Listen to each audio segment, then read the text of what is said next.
Weh, ni lah kereta tadi. Lah.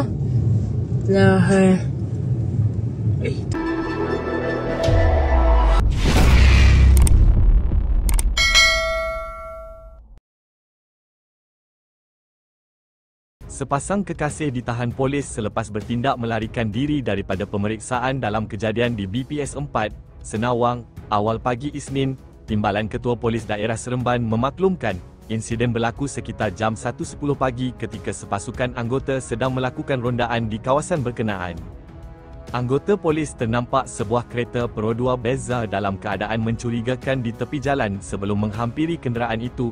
Namun, pemandu terbabit bertindak mengundurkan kereta dan melanggar kenderaan polis jenis MPV sebelum memecut melarikan diri. Pasukan polis kemudian mengejar suspek hingga ke Jejambat berhampiran Lebuh Raya Lekas, Senawang, sebelum kenderaan itu terbabas dan melanggar tembok.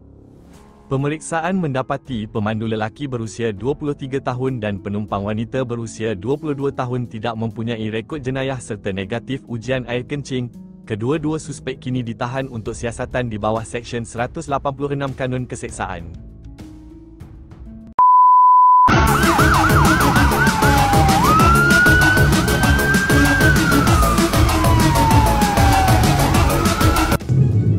Weh,